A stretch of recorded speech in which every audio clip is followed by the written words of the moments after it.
store to get the baby formula. Is baby born yet? I'm sorry.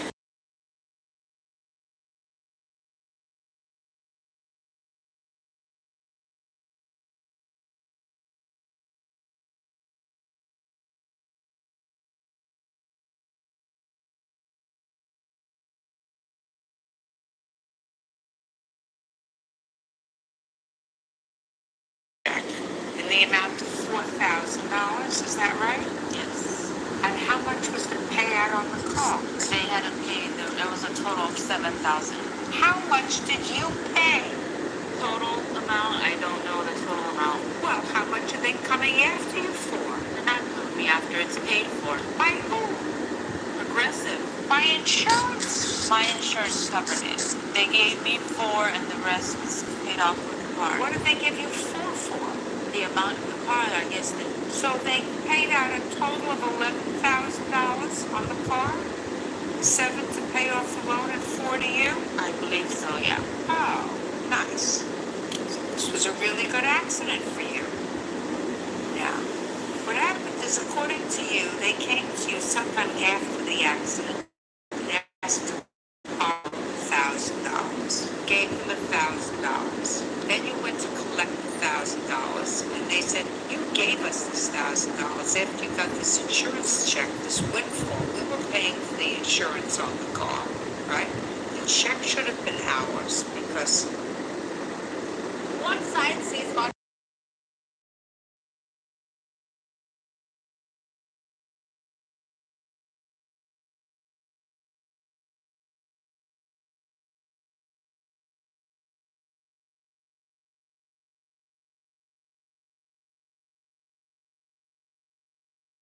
and you kept the check, so you gave us this $1,000 so we could go put down a down payment on another car. So then you went over to their house to get back this $1,000. And it is your claim that while you were there, things got physical and he grabbed you by the arm and he pushed you. So you're suing him for the $1,000 and for the push. And the defendants say that they're counterclaiming because they want that insurance check. Your Honor, at no point in time did I push her into accident or police statement. I want to look at it. First of all, Ms. Cervantes, Yes. it doesn't make sense that they would borrow $1,000 from you. They borrowed $1,000. I have the canceled check. Oh, I know that you gave them $1,000. I said that they didn't borrow $1,000 It's from you. written alone. I don't care when you wrote the word loan. You're slick. I don't care when you wrote the word loan on the check when you got it back. There is no question in my mind that you owe them an obligation, considering the fact that you had made a deal on this car, to at least share the proceeds with them partially.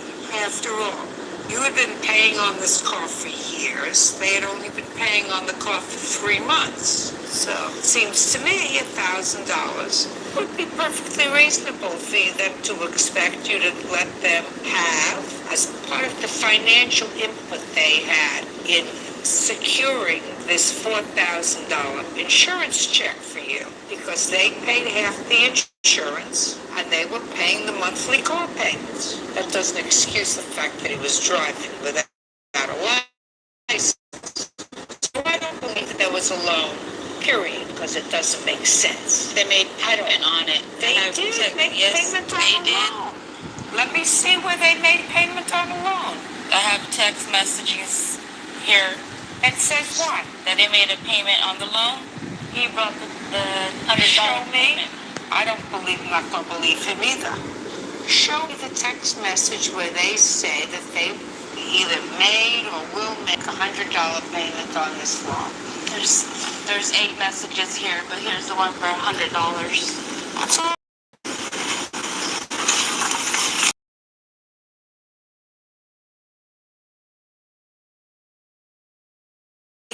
We'll give you like $100. I hope you understand. We were helping her out because her husband, or her boyfriend, I'm sorry, had left her.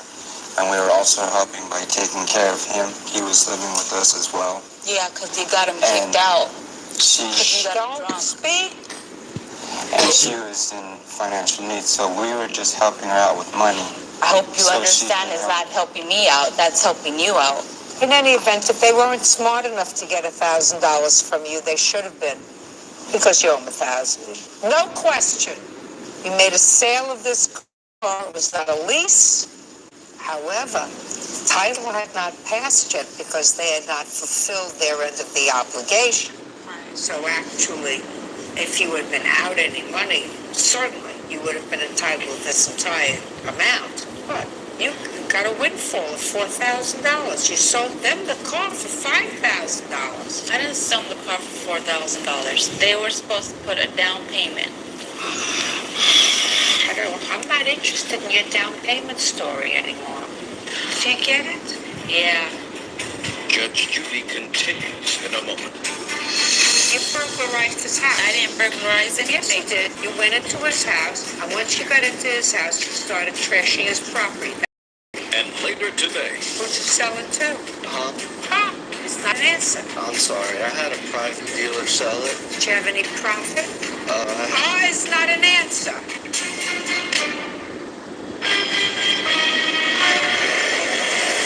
real cases, real people. Judge Judy. Vanessa Cervantes says former friends Rick and Christina Porras owe for an unpaid loan. The couple is countersuing for the amount of an insurance claim. All right, now you want to tell me why you went over to their house? I went over there to get payment because Christina said Rick will have the payment, and I kept calling Rick and he wouldn't answer, so I went over there to get my payment. But you had already gotten a $4,000 check. This was a loan he was paying. He already made $100 on. Give this back to her. She can't get it.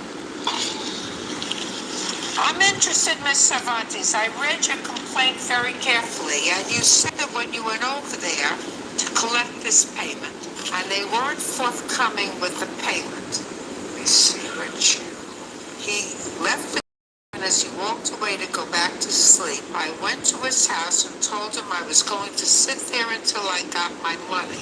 I then started grabbing some of their DVDs, threatening to pawn them. That's what you say right here. Right, for payment. You're not allowed to do that. That's burglary. That's burglary. You can't go to the house and actual right to grab you and throw you out of his house. You're trashing his house. I didn't trash his house. Yeah, you did. He trashed his own house. Yeah. I grabbed some of their DVDs, threatening to pawn them. We exchanged words, and when I called his wife, he grabbed me by the arms and threw me to the floor. That's incorrect, Your Honor, and I have the police statement. I'd like to What see the happened. statement. It's also a statement from him. He also was there at the time, and he stated at no point in time did I put my hands on her or did I throw her down.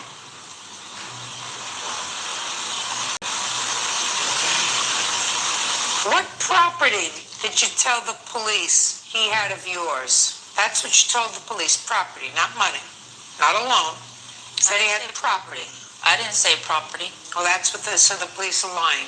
Twice, it says. There was no report made. Yeah, it's right here. Boris called the police, and when I arrived, Cervantes I'm speaking, was standing outside in the driveway in front of the residence. When I talked to Cervantes, she stated that Boris had some property of hers and that she had come over to claim it. I asked her if she forced her way into the house, and she said no. She had been invited inside. Mr. Porras stated that Cervantes had gone upstairs into the front room and pulled their DVD player off the shelf. Mr. Porras said that Cervantes then stepped on their DVD player as it laid on the floor. Mr. Porras stated that after Cervantes had stepped on their DVD player, he pushed her out the front door and closed it to protect the rest of his property. Okay, he had no right to be there. I was getting my payment. You had no right to be there. You burglarized his house. I didn't burglarize anything. Yes, you did. You went into his house, and once you got into his house, you started trashing his property. That's burglary. He had no right to be there. He had every right to throw you out, and he did. So you don't get paid for that. You also don't get paid $1,000, which, as far as I'm concerned, was a windfall for you. You got 4. You gave them 1. Now, as far as you're concerned, you did not fulfill, uncross your arms, you did not fulfill your end of the contract that you had with her, which was that you were going to finish paying for the car and then it was going to be yours, right? Correct, because it was total. She was like a loan company. Once you finished paying off the loan on the car, you were going to get title to it. Right. But you didn't have title to the car yet because you hadn't fulfilled your total obligation. Do you understand? Yes. So you don't get the rest of the $3,000. She's already given you $1,000. We weren't countersuing for the car payment. We were countersuing for defamation of character and property damage. There's no property damage. Just a second. I'm going to read you. You know, you got to be very careful about what you write. This is your answer. I'm going to read it to you. We are countersuing in the amount of $3,000 for money that belongs to us. We made a deal with Vanessa that we were purchasing the Dodge from her. We made all of our payments and paid the insurance. Yet when Rick got into an accident that was not his fault, Vanessa kept the majority of the money. We paid for the car and the insurance and feel we are entitled to all the money from the insurance company. She only gave us $1,000. We want the remaining $3,000. That's all you wrote. I'm sorry, I had a countersue. I left it. That's the countersuit that you wrote. That's what you signed. That's what your wife signed. That's what you're not going to get. You got $1,000. What happened was, you drove around this car for 3 months, and it didn't cost you anything. Because you got back what you put into it. Right? Correct. Plus, don't drive around in a car without a license. Do you have a license now? No, ma'am. Why? Because I owe Department of Transportation money that I haven't been able to completely pay off. You have a car now? I don't know, ma'am. Don't let him mess up your record. I carpool. Don't let him mess up your record. Do you understand? Yes. You look like a very nice, very quiet lady. Goodbye. You too. Always excuse you may step out. I felt that it was a loan. No, it was money given to us Can we borrow the money? And I said, yeah, it's a loan. because we were making car payments and the insurance payments. They're just liars. I guess money changes some people. And now the next case. All parties in the matter of Lothridge versus Lothridge. Step forward, please.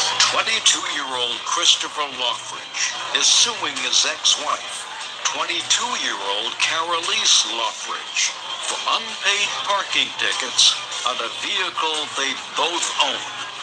Mr. Lothridge, this is your former wife. You have 1 child together.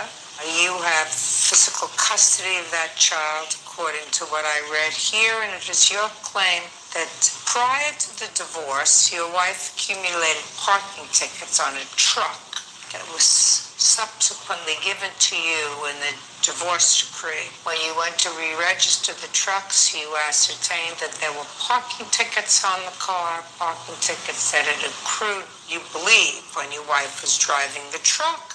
You want her to pay those parking tickets. Your former wife says that the parking tickets were not accrued on that truck, but were accrued on a car that was hers, that you stole from her and sold. And she is counterclaiming for 2 things. For that car, the property that was in that car, because she said she had a whole bunch of things in that car, including a $500 television set, which I don't believe for a second. And she says that you assaulted her at some point. She'll tell me about that. She wants damages for that. So, show me the tickets that were accrued on this truck.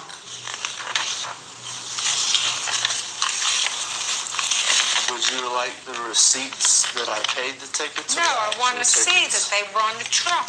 They were not on the truck. I never said they were on the truck. I said that her record, the truck is under my name and her name. So when she gets tickets, no matter what vehicle she's driving, that affects the record under my truck. When I went to renew my tag in 2006, they said she has unpaid tickets and a suspended license. You cannot renew your registration. I said, well, what do I have to do to fix this? They said she has to pay. She has to get her record cleared because her name is under the truck. So I offered to pay half. Just a second. Yes. That wasn't made clear in your complaint. Judge Judy continues in a moment. If I did not sell the car, she would have not made payments on it. Well, and you know something? If I had taller parents, I would have been 5'7".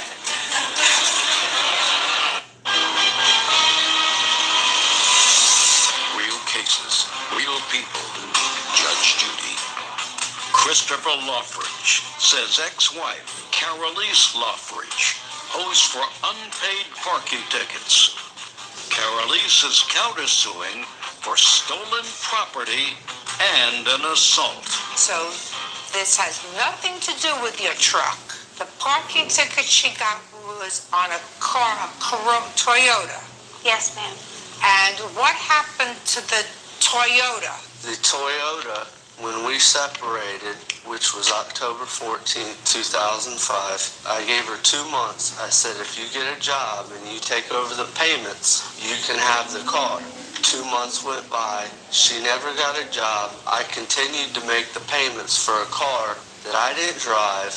I didn't have anything to do with. So I decided, and it was all legal because the car was under my name as well.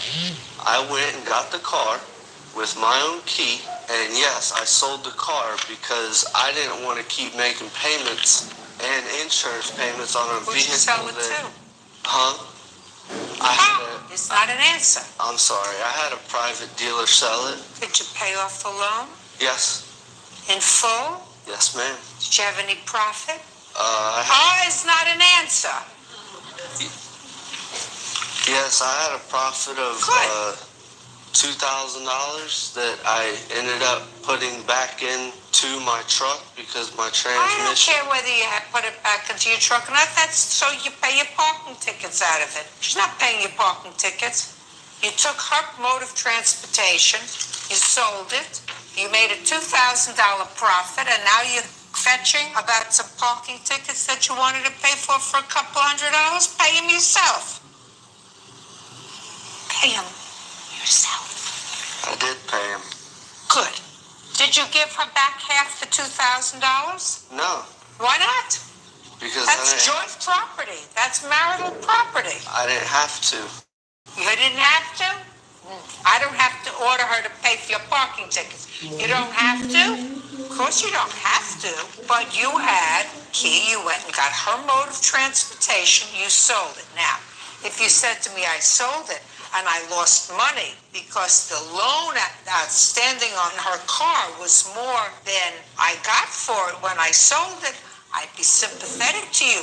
You made a profit. And you didn't say, well, because I made a profit. These were vehicles that we had together so that the court in 2007, when you divorced, couldn't grant her ownership of one car. You got one, she got none. Is that right? Yes, ma'am. You got the truck, she got no wheels because you had sold it at a profit. Your Honor, if I did not sell the car, she would have not made payments on it. Well, and you know something? Back, if I had taller parents, I would have been 5'7". it would have come back on my...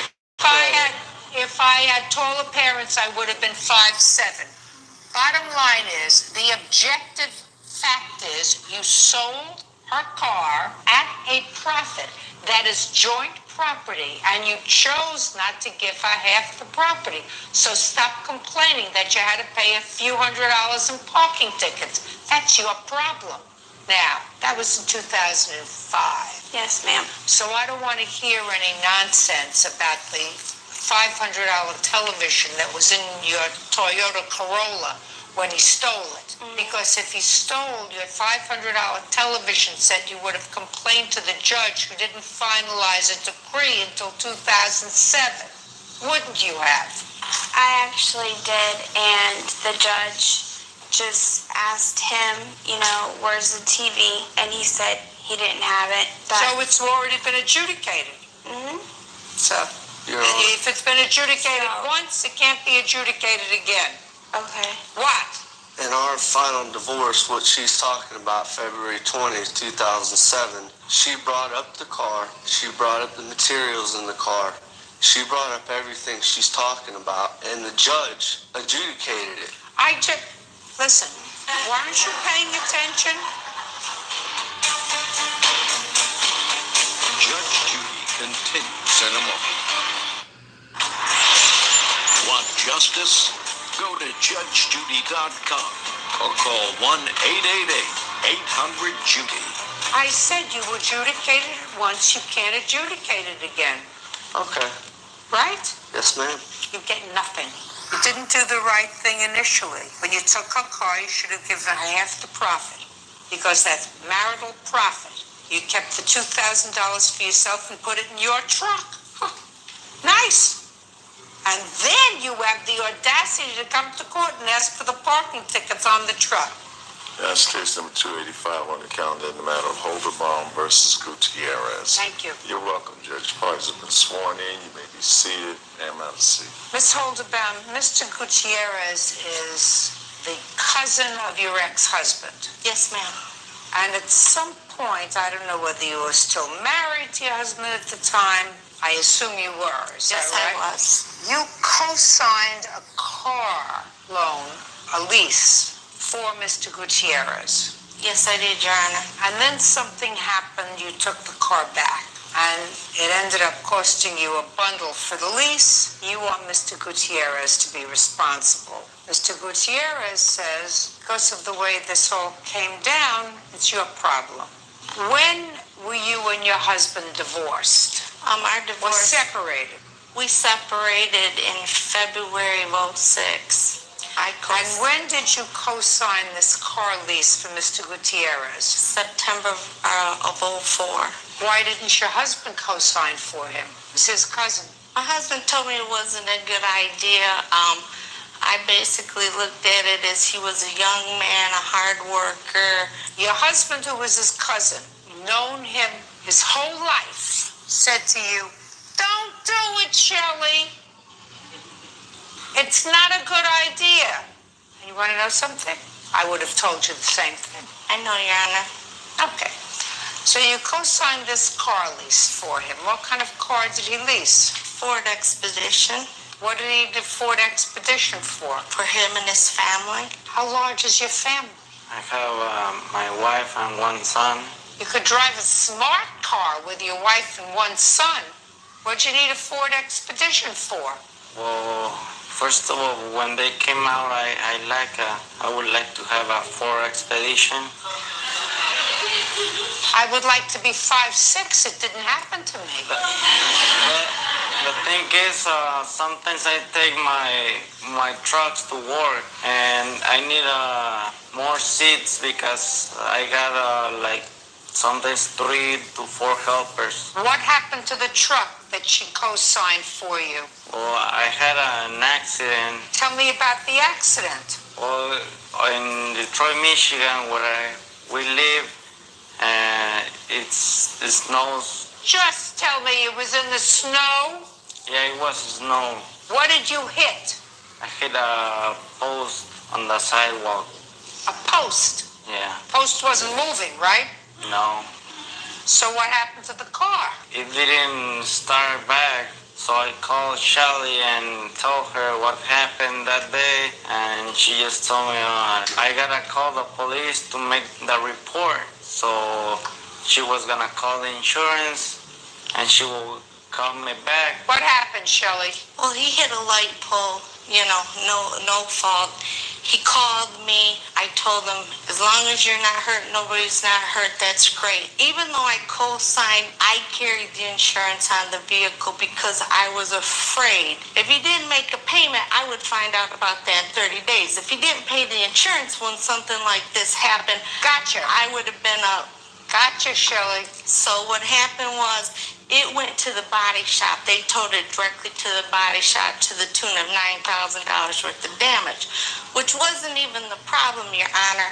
I had no problem. That's why they call them accidents. But while the vehicle was in the body shop, I received a certified letter from the DEA stating that Mr.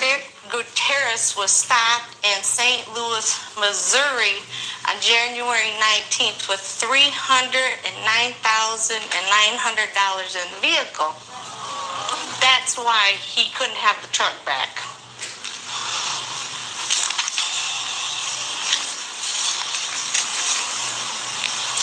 So they were telling you that they were seizing the car?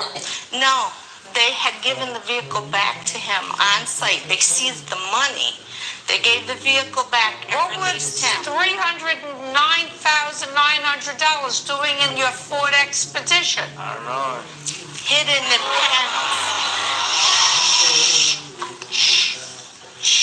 It was just not in a duffel bag, Your Honor. It was hidden in compartments in the vehicle.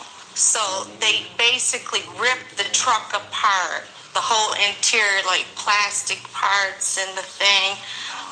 The front console was ripped apart. Well, when I received that letter, Ford Motor Credit received the same letter. Just a second. How many cars have you owned in your life? Give me an approximate number. 8. I can't believe you're so much younger than I am. Probably owned 30 cars in my life. Aside from an occasional quarter that you may find, when you're cleaning out your car. What would you do if you found $309,900 stashed in your car in various compartments? Would you have thought that the Tooth Fairy really existed? Mr. Gutierrez, did you really like this truck? You said you really wanted this truck, right? Right.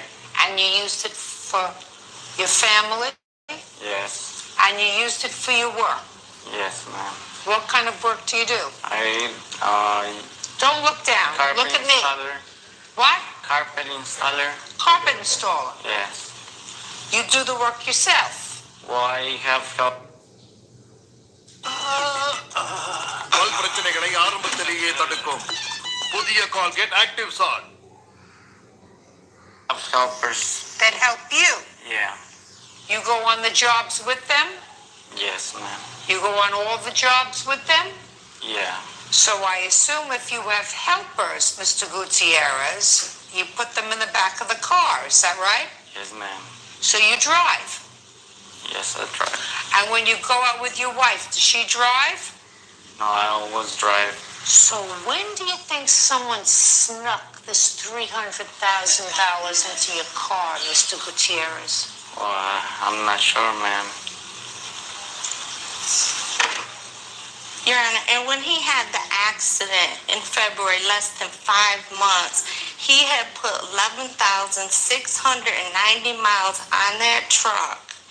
And when I had called Mr. Gutierrez, because this was before I even knew about this happening, I called him, I said, you're only allowed at $12,000 a year. What were you going to do about all these miles? Because after $12,000, you're over for the year. He says to me, well, I was going to have somebody roll them back. I almost fell out. I said, The same person that put the $309,000 in his car. He said, and I'm like, I'm a police officer. What are you talking about? You're a police officer? Yes, ma'am. Still a police officer? Yes, ma'am. I have an exemplary, never been disciplined record. Oh, Shelley. I know, Your Honor. Shelley. 2.5 years of nightmare I've been living this to help somebody. He's a nightmare. I know, Your Honor. Where did you travel, sir, in the first few months that you had this? Listen to me very carefully. Where did you travel, Mr. Gutierrez, in the first few months that you had this car while you were busy with your wife and your son and installing carpet to put 12,000 miles on it in 4 It months. was almost 12,000 miles. Where had you traveled, Mr. I Gutierrez? I went to El Paso, Texas. El Paso? And From where? from Detroit, Michigan. From Detroit, Michigan to El Paso, Texas. Yes, ma'am. Probably where they stuck all this money in your car. Ma'am. And when I use it for work, just to go from my house to the shop where I pick up the material is 30 miles. Detroit to El Paso is how many miles, Mr. Gutierrez? It's 1,100 miles. One way? Yeah, one way. And how long did you stay in El Paso? I stay like for 4 days Who did you go with? with my grandma. With your grandma? Yeah. What's her name? It's not an answer when I ask you your grandma's name. Ramos. How old is she? She just turned 80. What did you take her to El Paso for 1,100 miles in a truck? She lives in Juarez. It's the border with El Paso, Texas. And I went there to visit my family. You said you took your grandmother in the truck. No, I didn't took her. So you drove there by yourself? Yes, ma'am.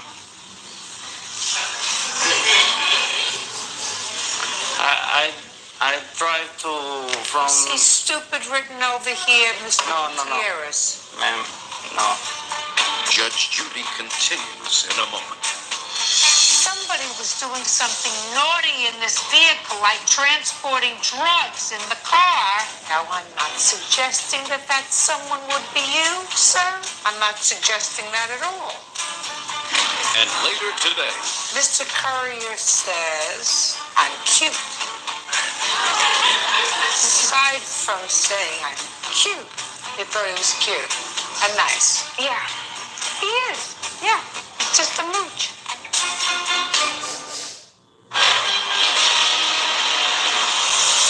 real cases, real people.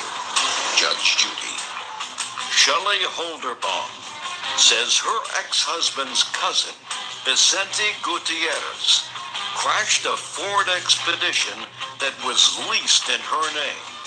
Shelley says the vehicle was eventually seized by the DEA.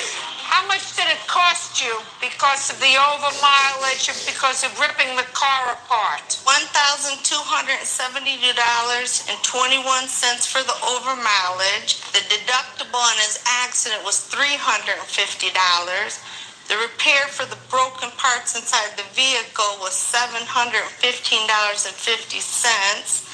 I also had to pay for the pole he hit in the city because the city waited till after 6 months to bill it. I have that right there. How much? So the insurance wouldn't pay that. That was $399.49. I had to make April and May's payment on the vehicle while I was in the body shop. How much? $500.35 for each month. I gave her that payment. He paid February, Your Honor. How many payments did you make? My ex-husband made March, and I made April, May. You made April and May. Yes, what ma'am. payment did you make? The last payment was February, and I paid She her. paid March and April. Yeah. Yeah. And May. And I paid her for the pole that I hit, and I paid her all of the 2 deductibles for the insurance. You paid those. Do you have checks for that? No. Did he pay I you for do. that? I have my No. checks. Did he pay you No, back he for didn't, that? Your Honor. Maximum in your state is $3,000. Is Yes, that right? ma'am. Because this comes to $3,271. Mr. Gutierrez, either you're the luckiest or the unluckiest person on this planet. The luckiest person on the planet would find $300,000 in their car. That would be the luckiest person in the planet. The unluckiest person in the planet would have $300,000 in their car and not be able to get it. So if you think that I believe the story that you're telling me, I don't. Somebody did something nice for you. Somebody who has a career in law enforcement. Somebody who could be humiliated if somebody was doing something naughty in this vehicle, like transporting drugs in the car, a car that she co-signed for. Now, I'm not suggesting that that someone would be you, sir. I'm not suggesting that at all. The fact that I never found more than maybe 75 cents in a car that I've owned would not necessarily be dispositive in this case. But you cost her a bundle. Judgment for the plaintiff in the amount of $3,000. That's all. What is your excuse when they step out? I was on my way to El Paso and the police stopped me. Well, I kind of feel like I got some justice in this matter. And they found that money in there. I getting my money back. And now the next case. All parties in the matter of Capozola versus Courier, step forward. 21-year-old Kristen Capozola is suing her former roommate, 22-year-old Joshua Courier, for rent, a broken computer, and the cost of pay-per-view adult movies. You know, I decided that we could save the judicial system a whole bunch of money and just have much smaller apartments that were cheaper, that people could have themselves so they don't have to have roommates. And we would be able to save as a community fortunes of money because we wouldn't have all these cases. Then I would, however, be out of a job, and my children would be very unhappy. Miss Capozola, the defendant used to be your roommate. You claim he owes you some money. He owes you money for rent and utility bills, and he damaged your computer, and he downloaded porn on your computer, and it was very messy. Mr. Courier says, I'm cute. Aside from saying I'm cute, he says, well, he sort of ran into some difficulty, and he's going to explain it all to me. This is the girlfriend? That's a friend. This is the girlfriend that downloaded the porn on the computer. What do you do, Mr. Courier? Cell phones. Cell phones for whom? T-Mobile. How long have you been working for them? Like 2 months. How much do you make at T-Mobile? It's hourly, like $8 or $9 an hour. You take home a paycheck every couple of weeks. How much is your paycheck? Roughly $8.50. And who do you live with? I live by myself.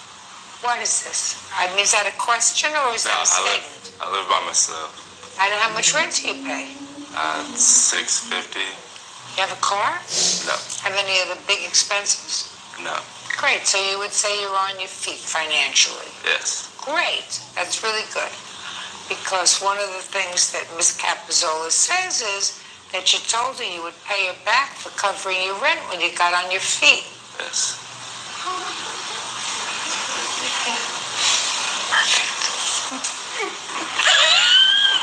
She's got to back into it, that's all. You know, you can't get in there right in the front. Right in the front's boring. You got to back into it. There you go. Right? That's right. All right, Miss Capozola, when did you start to room with, and it was just a roommate, is that right? Yes. Just a roommate. The charming Mr. Courier. October of 2006, he contacted me looking for a place to stay. I offered mine and my mother's home with her permission, of course. We lived together there for approximately 3 weeks and then signed a lease in mid-November to move out. How long had you known him? About 3 years. From where? We met at a party. You thought he was cute and nice. Yeah. He is. Yeah. It's just a mooch. Yeah. Judge Judy continues in a moment. Yes, sir. Now, who rented the porn? My ex-girlfriend. And did she watch this all by herself? Yes, I had no recollection that she was watching it.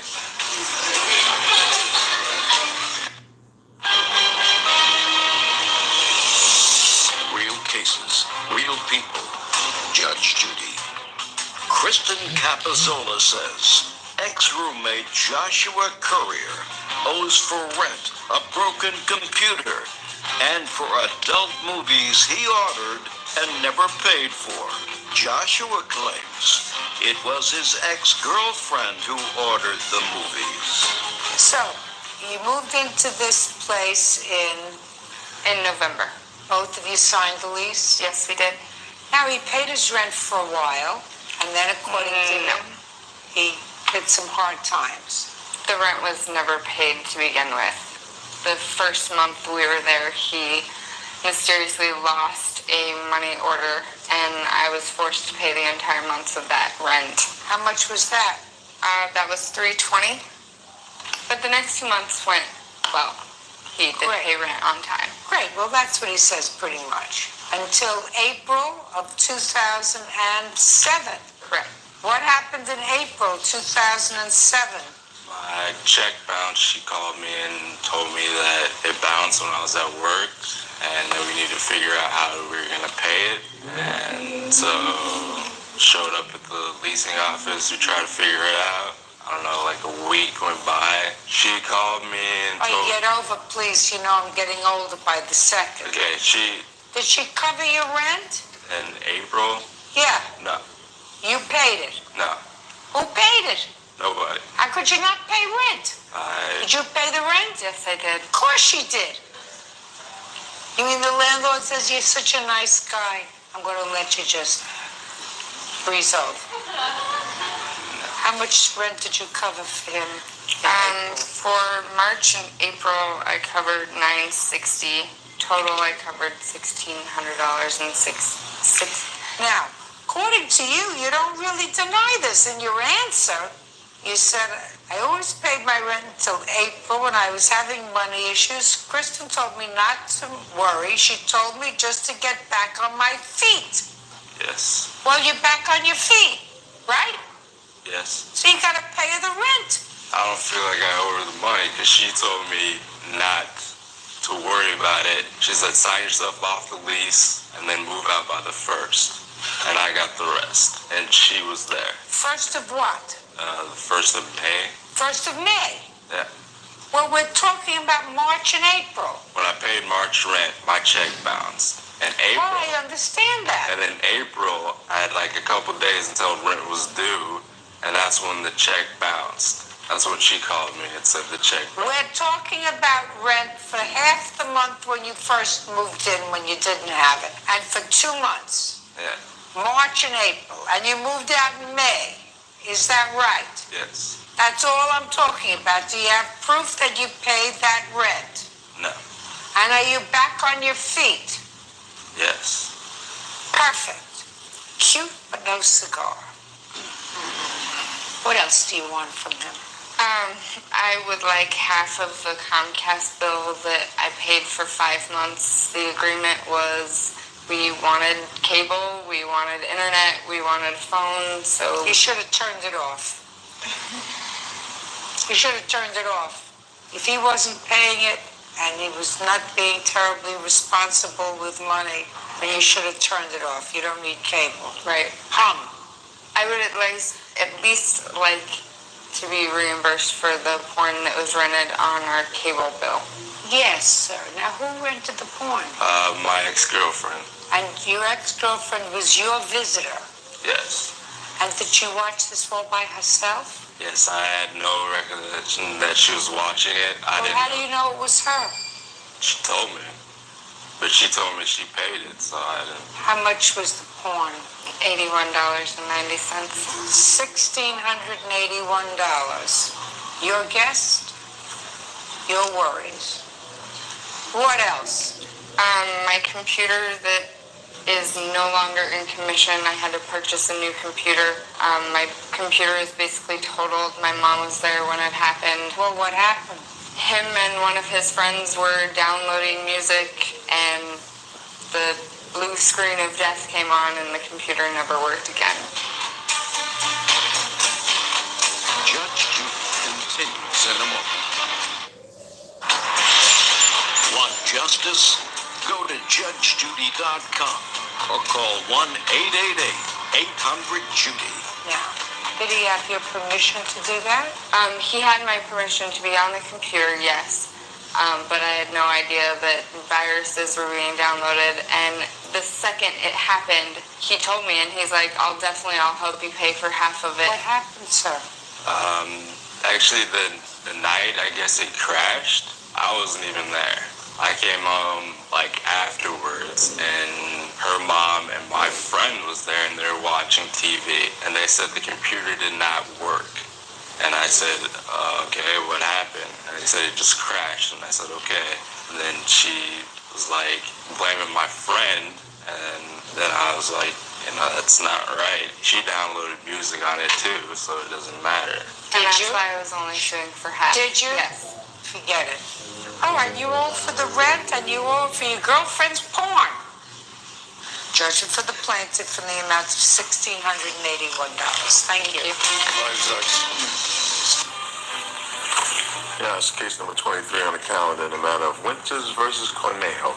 Thank you. You're welcome, Judge. Parties have been sworn in. You may be seated. Gentlemen, have a seat, please. Mr. Winters, you and the defendant were in a relationship for a couple of years, according to what I've read, lived together, and then the relationship ended, unfortunately, unamicably. It is your claim that you loaned the defendant some money to buy a truck. Yes, ma'am. And then it is your claim that he assaulted you. Yes, ma'am. The defendant says that he paid for the truck through services. Correct. Took care of your home, took care of things for the 2 years that you lived together. Also paid money towards your mortgage every month that should be counted towards the truck debt. And this truck debt came about as a result of a loan that he had with someone else